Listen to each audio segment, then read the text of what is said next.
Hey, my name is Matt Johnson, and today I want to share with you 3 budget video editing laptops that you can buy today for under $1,000.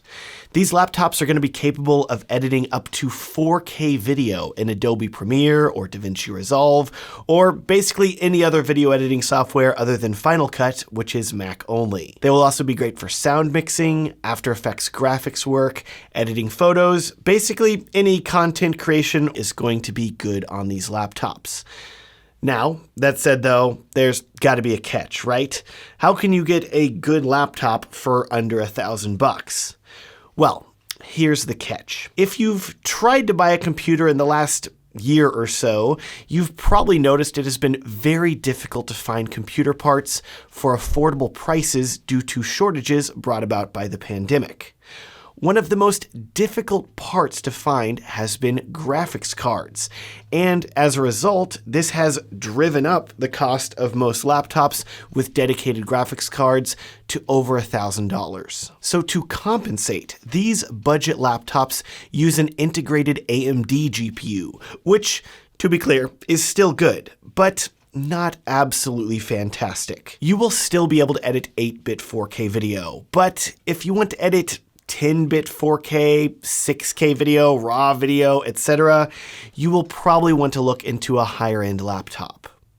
To help you out with that, I'm working on another video that will share with you some laptops that are over $1,000 that include dedicated graphics cards and are capable of editing pretty much anything you want to throw at them. I will link to that video down below. All right, on to the under $1,000 budget laptops. And as always, these laptops are linked down below in the description if you want to see my recommendations. Let's start with the cheapest 4K video editing laptop that I recommend, the ASUS VIVOBOOK M515UA-NS77. Just rolls off the tongue there. This laptop comes in at $650, which is surprisingly reasonable. While I haven't been able to find a ton of reviews for it at the time of making this video because it's just so new, the specs look good and the ASUS VIVOBOOK line is usually well built for the price. With a 512GB SSD, 16GB of RAM, and 2 USB 3.2 ports, one of them being a USB Type-C, that all sounds good, right? Well, it also includes 2 USB 2.0 ports, which are practically ancient and only really fast enough for plugging in a mouse. Please, do not plug an external hard drive into one of those ports to edit from. You will be wondering why everything's so slow. Also, in regards to battery life for this laptop, and really battery life for all of the laptops in this video, we'll knock them all out right now, regardless of what the manufacturer claims, when it comes to video editing, which is a very intensive process that requires a lot of processor and a lot of hard drive reading, and generally a bright screen for color correction and color grading, don't expect anything near what the manufacturer claims for battery life. In my experience, regardless of the claimed battery life, I would expect anywhere from 3 to 5 hours. Back to positives now. The biggest pro of this laptop by far is that ASUS crammed a Ryzen 5700U processor inside, which includes 8 cores and 16 threads of performance. The exact kind of performance you need for video editing. I'm frankly a bit shocked they put this CPU in this laptop for $650, but I'm definitely not complaining. We sadly can't end talking about this laptop on a positive note though, because the screen quality is rather mediocre. It's pretty dim, and worse, it's not very color accurate. I'm betting this screen will be fine for the actual editing part of video editing, but if you're planning on doing any sort of color correction or color grading, I would make sure you already have a color accurate external monitor that you can use, or I would look into one of the other laptops in this video. Speaking of other laptops that I recommend, we need to talk about the next laptop, which actually doesn't have a better screen than the VIVOBOOK. But if the VIVOBOOK for some reason is out of stock and you're still looking for a budget-friendly option, at $750 at the time of making this video, the LENOVO Flex 5 is a good purchase. It has a decent keyboard and trackpad, 512GB SSD, USB 3.2 Type A and Type C ports, an HDMI 2.0 port, and even an SD card slot. The Flex naming of this laptop also refers to its literal flexibility, as you can flip the screen over and use it as a admittedly chunky tablet. Speaking of the screen, this is where the Flex 5 goes from great deal for $750 to just okay. Just like the ASUS VIVOBOOK, it has a 60Hz panel that's not very color accurate, so I can really only recommend it for editing, not for color correction or grading. You're going to need an external monitor or to spend a bit more for a laptop with a better screen. Now, if you decide to go with the Flex 5, you should know that Lenovo sells a lot of different IdeaPad models. So you're going to want to make sure that you buy the specific model that comes with an AMD Ryzen 5700U processor and 16 gigabytes of RAM. With 8 cores and 16 threads of performance, this CPU offers a great amount of power for video editing while still being relatively power efficient. In regards to the 16 gigabytes of RAM, the reason that I'm so insistent that you find a model with 16 gigs is because Lenovo solders the RAM to the motherboard, meaning that unlike other laptops where you can just unscrew the bottom, pop out the chips, and replace them with faster RAM, you can't do that with this laptop. You can unscrew it, but you can just look at the RAM. You can't actually change it. So make sure you opt for the model with 16 gigabytes of RAM. That is the minimum amount that I recommend for video editing. Moving on, the last laptop that I recommend for budget 4K video editing is the HP Envy X360, specifically the 15Z-EU000 model. At $700 at the time of making this video, you may be thinking, wait, Matt, this HP looks cheaper than the Lenovo IdeaPad. Well, this laptop needs a few upgrades.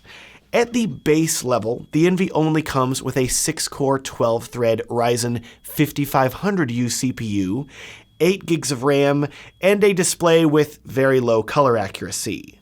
But this is where HP's easy customization page comes in. When you buy this laptop, I recommend spending $120 to upgrade the CPU to the Ryzen 7 5700U, $80 to upgrade the RAM to 16 gigabytes, and most importantly, another $80 to upgrade the screen to the 400 nits model. The reason this screen upgrade is so important is because the 400 nit screen covers 100% of the sRGB color space, which means it should be highly color accurate for color correction and color grading. This 100% sRGB spec was actually really hard to find too, because HP doesn't list it anywhere on their website. I had to chat with one of their salespeople a bit before they would divulge this information. Now, at this point, the Envy is sitting at $980 at the time of making this video, which is still under the $1,000 budget. But if you can afford just a bit more, I would recommend spending the $60 to upgrade the hard drive to at least 512 gigabytes as well. You will have a much easier time putting all your programs on your laptop if you do that. Fully upgraded, the total for the Envy comes out at $1,040 at the time of making this video. It's definitely not the cheapest, but considering the specs and especially the color accurate display, this laptop is my favorite recommendation of this entire video. And there are 3 budget laptops for you that are great for video editing. But hold on a second, because we're actually not quite done. We have one bonus laptop to talk about, and I think it's definitely worth considering.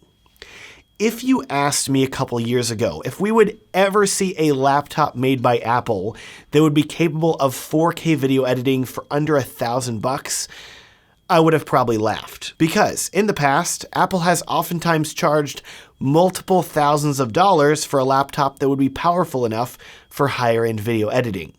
But this all changed when Apple introduced their MacBook Air and MacBook Pro with the M1 chips in 2020. This shook everything up, and so squeaking by right under the budget limit at $999, I'm going to recommend that you consider the MacBook Air as an option for video editing. The M1 chip is surprisingly powerful and capable of editing 4K video. You get stellar battery life, a fantastic color-accurate screen. It's overall a great choice. The main thing I would keep in mind is that it's still a 13-inch screen, so if you want something larger, you should look at the HP Envy with its 15 inches. Also, at the time of making this video, Adobe Premiere Pro is still in beta for Macs with the M1 chip, meaning that it may not be as full-featured as it is on Windows or Mac OS for Intel Macs. I'm sure this will change in the future, but I'm not sure of a timetable. Alternatively, if you want to edit using DaVinci Resolve, that is already natively supported and runs very well on the M1 chip. And of course, if you want to use Final Cut, you have to use a Mac. And from the tests and benchmarks I've seen, Final Cut runs incredibly well on the M1. So buying the MacBook Air is a no-brainer at that point. So there you have it. 3 video editing laptops and 1 bonus laptop as well, all for under $1,000. To be clear, these are not the only laptops out there that are capable of 4K video editing for this price. There are many others. These are just some options that I like, and I really hope this video has helped you out with making a purchase decision. But that said, what if you've watched all this now, but you've realized that none of these laptops are quite what you're looking for? What if you have a bigger budget and you want something faster? Well, that's where my higher end video editing laptop video will help. If you have a higher budget, I would definitely recommend watching that, and I'll link to it in the corner and down below. Lastly, what if you find yourself primarily editing from home? In that case, I would highly recommend saving money and building your own video editing computer. My latest build guide will show you all the parts you need to buy to build a 4K video editing PC for only $750. I then have another video that will show you every step of how to put it all together. Those videos are linked down in the video description. Thanks so much for watching and have a great day.